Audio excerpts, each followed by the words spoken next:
Ya teman-teman, baru saja kita melaksanakan salat zuhur. Tengok. Iya ya, salat zuhur bersama di Islamic Center Lok Sumawe. Dan setelah istirahat kita kembali melanjutkan perjalanannya lagi untuk menuju ke kota Medan. Mudah-mudahan perjalanan kita lancar tanpa ada kendala apapun. Dan mudah-mudahan pula kita sampai di sana dalam keadaan selamat tanpa hambatan apapun juga. Ini sebelah kiri atau sebelah kanan? Hah?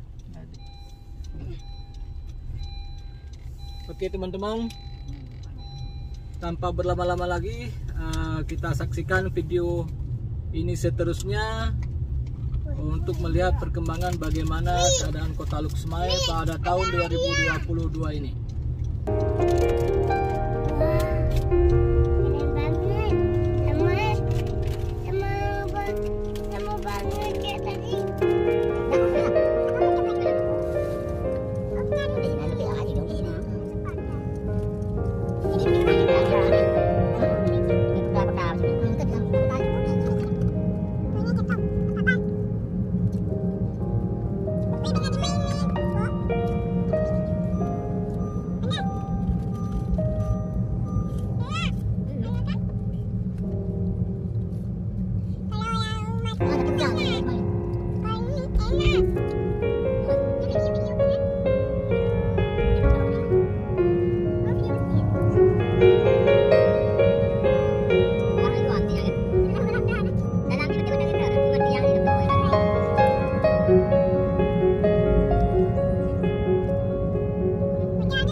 Di sebelah kanan Suzuya. Kalau nggak salah dulu ini bekas Harum Square.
Sudah bening glowing.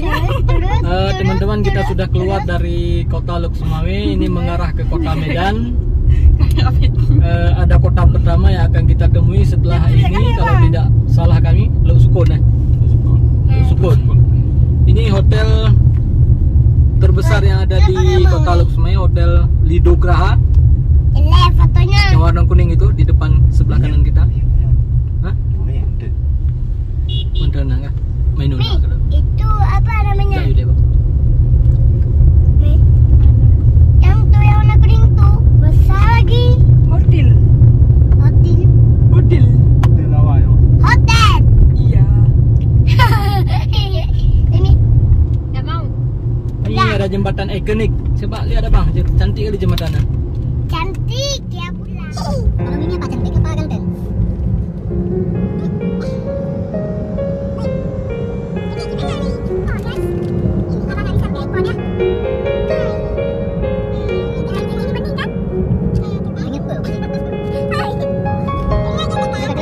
Jarak langsa dengan jalan jalan